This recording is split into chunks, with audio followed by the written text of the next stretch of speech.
अस्सलाम वालेकुम नाज़रीन, मैं हूं लंदन से अमजद चौधरी। नाज़रीन, आज बात करेंगे मियाँ नवाज़ शरीफ की आनियाँ और जानियाँ।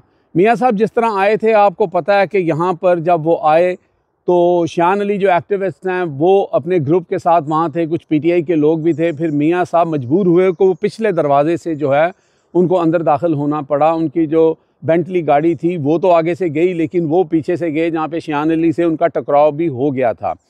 अब आज जो है वो मियाँ साहब जो हैं वो अपने मेन दरवाजे से बाहर निकल के पाकिस्तान के लिए रवाना हो चुके हैं। यहाँ से वो लूटन एयरपोर्ट गए हैं, वो फुटेज भी हम आपको दिखाएंगे। लेकिन हमने रात को ही इसके ऊपर इस चीज़ को बड़ा सीक्रेट रखा गया था और किसी सहाफ़ी को भी नहीं बताया जा रहा था और बहुत ज़्यादा इसके ऊपर पर्दादारी थी, क्योंकि वो चाहते थे कि कहीं फिर शान अली या इस तरह का कोई एक्टिविस्ट ग्रुप जो है वो वहाँ पे आकर हंगामा ना कर दे, और मियाँ साहब ये अफोर्ड नहीं कर सकते थे। इसीलिए मियाँ साहब ने इस दफ़ा अपने वर्कर के साथ भी मुलाकातें नहीं की। इवन सहाफ़ियों के साथ जो मुलाकात की वो भी बड़ी सीक्रेट रखी गई। होटल में उनको जो है लंच या डिनर दिया गया, तो वो सारी चीज़ें इस दफ़ा बड़ी जो हैं वो क्लोज़ डोर की जा रही थी। लेकिन ये इन्फॉर्मेशन हमारे पास थी। रात को इसके ऊपर मैंने वहाँ पे जमील कतरी एक हैं, उनसे मैंने ये सवाल भी किया। ये आप सुन सकते हैं, पहले ये सुन लें।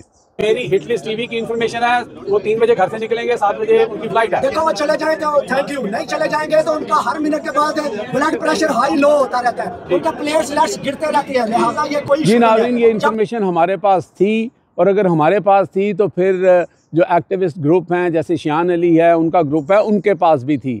लेकिन मेरी इस बारे में जब रात उनसे बात हुई तो उन्होंने कहा कि ये क्योंकि सुनने में ये आ रहा है कि मियाँ साहब बड़ी जल्दी सुबह वहाँ से निकलेंगे और उस वक़्त वहाँ पर जाकर जो लोग सो रहे होते हैं, काम पे जाते हैं, बच्चे स्कूल जाते हैं, तो वो डिस्टर्ब करना जो है वो मेरा ख़्याल है कि मुनासिब नहीं है। तो उन्होंने इससे इस दफ़ा इज्तनाब किया। लेकिन मियाँ साहब जो हैं और वो डरे हुए थे, लिहाजा उन्होंने सुबह सुबह की फ़्लाइट जो है, या जो उनकी प्राइवेट जेट है, बेसिकली फ़्लाइट तो उनकी कोई कमर्शियल फ़्लाइट नहीं है, तो वो लूटन एयरपोर्ट से गए हैं।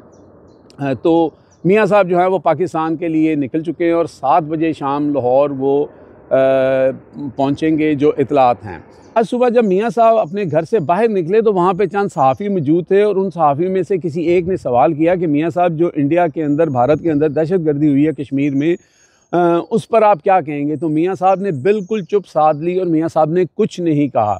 और एक लिहाज से ये बेहतर भी है, क्योंकि आपको पता है कि पिछली दफ़ा मियाँ साहब ने जब बम्बई हमले हुए थे तो उसके अंदर जो बात कही थी वो आज तक मियाँ साहब का पीछा कर रही है। लेकिन क्योंकि इस दफ़ा मियाँ साहब के भाई की हुकूमत है और मरीम नवाज़ शरीफ की हुकूमत है, तो मियाँ साहब मुझे लगता है आगे से ज़्यादा मोहतात थे। ये सब पहलगाम के हवाले से अगर प्लीज़ कुछ बता दें, वहाँ पे जो कुछ हुआ दहशतगर्दी। ये सब हिंदुस्तान जंग का माहौल बना रहा है पाकिस्तान के खिलाफ। इसी दौरान एक और सहाफ़ी ने सवाल किया। उन्होंने कहा कि मियाँ साहब, इंडिया जो है वो हम पे जंग मुसल्लत करने के लिए सोच रहा है, तो आप कुछ कहेंगे? मियाँ साहब ने इधर उधर देखा, मुस्कुरा कर लोगों से जो सलाम दुआ की और गाड़ी में बैठ के निकल दिए।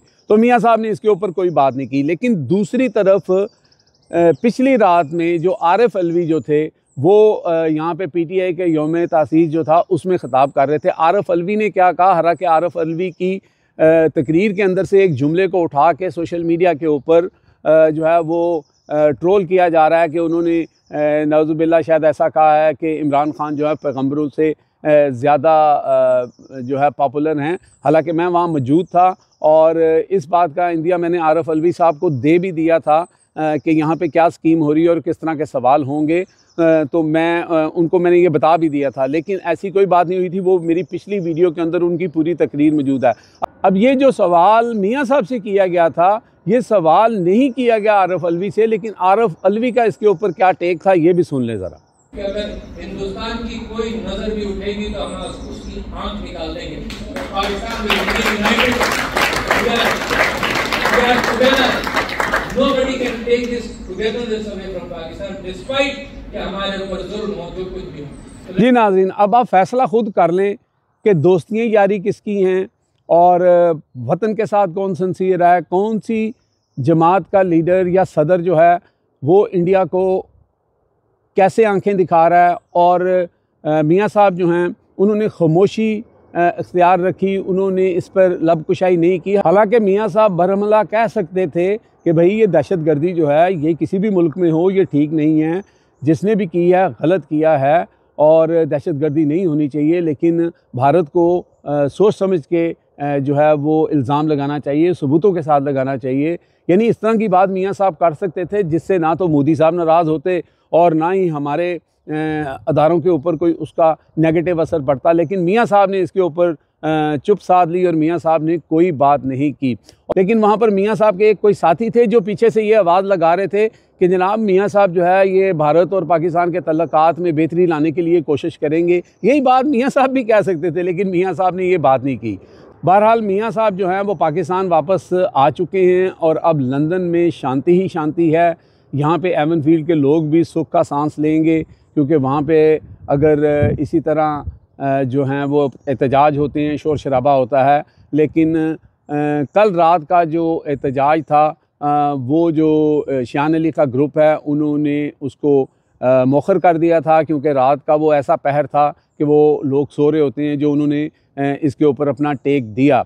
अब इसके अलावा आप ये देखें कि जो PTI वाले हैं उन्होंने इस दफ़ा नवाज़ शरीफ के घर का रुख बिल्कुल नहीं किया। चंद लोग थे नज़राबाद से, आमिर हैं, ये जो लोग हैं ये ज़रूर PTI के वहाँ पे गए थे शान अली के साथ यकजहती के लिए, लेकिन बाकी लोग नहीं गए। अलबत्ता कल जो यहाँ पे जिन्होंने ऑर्गेनाइज़ किया था, इमरान खलील, बहुत अच्छा प्रोग्राम ऑर्गेनाइज़ किया उन्होंने, काफ़ी बंदे थे। उन्होंने कल स्टेज के ऊपर ये कहा कि यहाँ पर नवाज़ शरीफ जो हैं वो यहाँ पे पाकिस्तान के ख़िलाफ़ प्लान बनाते हैं। इमरान खान भी इसके ऊपर बात कर चुके हैं और हम नवाज़ शरीफ के लिए ज़मीन यहाँ पे तंग कर देंगे। लेकिन मुझे लगता है कि इमरान खलील साहब को इस बात की ख़बर नहीं थी। अब बहुत देर हो गई, क्योंकि नवाज़ शरीफ साहब जो हैं वो तो वापस जा चुके हैं, हमें ये इत्तला थी। लेकिन चलें, नवाज़ शरीफ साहब भी आते रहते हैं और फिर आ जाएंगे। लेकिन इस दफ़ा PTI जो है उसने नवाज़ शरीफ साहब के घर का बिल्कुल रुख नहीं किया। इसके अलावा भी कुछ बहुत सारे और ऐसे सो कॉल्ड एक्टिविस्ट हैं जिन्होंने इस दफ़ा नवाज़ शरीफ के घर का बिल्कुल रुख नहीं किया। अगर वहाँ पे कोई ग्रुप गया है तो वो शान अली का ग्रुप था।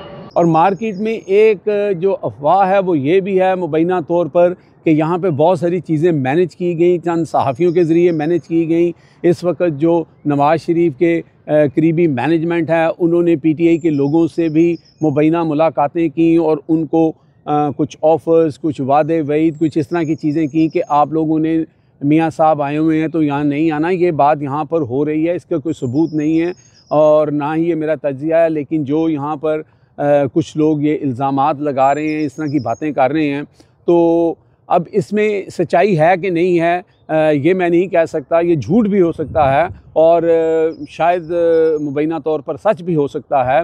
लेकिन एक बात जो नज़र आ रही है कि PTI के किसी भी जो यहाँ पे चैप्टर हैं, जो भी लोग हैं, किसी ने भी नवाज़ शरीफ को इस दफ़ा यहाँ पे हार्ड टाइम देने की कोशिश नहीं की। अगर दी है तो वो शान अली ने, और दूसरा फिर PTI की तरफ से शान अली की मुखालफत भी की जाती है। जगह जगह उसके रास्ते में कांटे बिछाने की कोशिश की जाती है और कहा जाता है कि शान तो PTI का है ही नहीं। बिल्कुल शान PTI का नहीं है। लेकिन जब शान अली अगर काजी फ़ाइज़ ईसा के ख़िलाफ़ प्रोटेस्ट करता है या नवाज़ शरीफ के ख़िलाफ़ प्रोटेस्ट करता है तो सारी दुनिया जानती है कि पिछले कई सालों से अगर यहाँ पर ख़बरें लगी हैं, यहाँ पर इवेंट हुए हैं, यहाँ पर शोर शराबा हुआ है या नवाज़ शरीफ को किसी ने हार्ड टाइम दिया है तो वो इन्हीं एक्टिविस्ट ग्रुप ने दिया है जब लोग वहाँ जाके एहतजाज करते थे और वही ख़बर बनती है। बाकी आप जितने मर्ज़ी प्रोग्राम करवाते रहें, अच्छे प्रोग्राम करवाएं। आरफ अलवी आए, उन्होंने बहुत अच्छी स्पीच की, सारा कुछ हुआ। लेकिन बहुत सारे PTI के जो चाहने वाले हैं, जो ओवरसीज़ हैं, उनकी ये शिकायत ज़रूर हैं कि जो PTI के यहाँ पे ग्रुप्स हैं उनको ज़रूर जाना चाहिए था एहतजाज करने नवाज़ शरीफ के, जबकि वो अपने जलसों और तकरीरों में ये कह रहे हैं कि जी पाकिस्तान का बेड़ा गर्क करने वाला जो है वो ये ग्रुप है और पाकिस्तान की जो हालत है वो इसी ग्रुप की वजह से है और सारे प्लान भी जो हैं वो एमन फील्ड के बाहर बनते हैं। तो फिर आप 10 डाउनिंग स्ट्रीट के बाहर करें या आप कहीं और करें, वहाँ भी आप कर सकते हैं, लेकिन यहाँ पे ना करना, इसकी वजह समझ नहीं आती। इसकी वजह PTI के जो ग्रुप्स हैं वही बता सकते हैं। अब तक के लिए इतना ही। देखते रहें मेरा channel hit list by Amjad Chaudhary.